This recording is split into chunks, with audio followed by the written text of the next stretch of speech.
In this morning's Health Watch, the truth about man flu. Have you ever noticed that sometimes certain men have a tendency to, I don't want to say whine, but perhaps complain a little bit more at the first sign of a sniffle or even a slight headache, complain like it's the end of the world?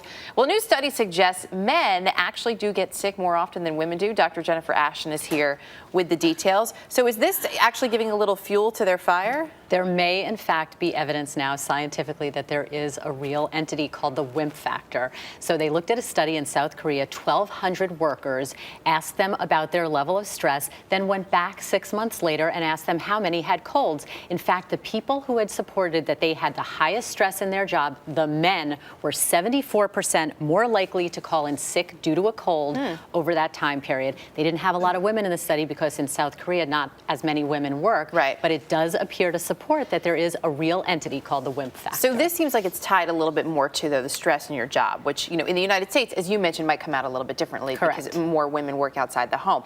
However, does that translate to a real medical evidence that there's something different in the immune system? Well, in terms of the physiology, there's no actual evidence to support a difference between men and women yet. But of course, possible theories include some hormonal differences that may make men actually become a little sicker when they're exposed to the cold virus. Remember, in the past, heart disease was thought to be the same entity between men and women. We know now that's not true, that women actually experience it in slightly different manners. The cold virus may turn out to be the same thing. There might be differences between men and women. So there is a chance that they experience it differently, that they may feel sicker than women do. But on the flip side, women also aren't perhaps as ready to say, I feel terrible, because they don't feel that they can. Exactly.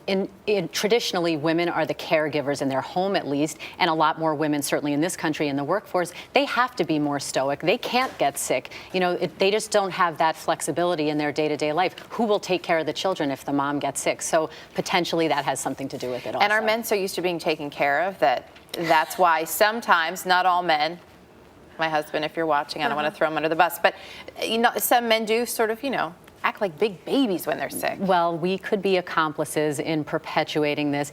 Men can complain more because they can complain more. Right. And traditionally, they're less likely to seek medical attention. They may not be as accustomed to expressing their feelings when they're happy or sad or feeling ill. So all these things can really stack the deck against them. When they do get sick, boy, you're going to hear about it. So really the bottom line takeaway is we're still stronger because we can handle it better, right? Well, I think so. Jen, thanks. You bet. Not that either one of us is biased.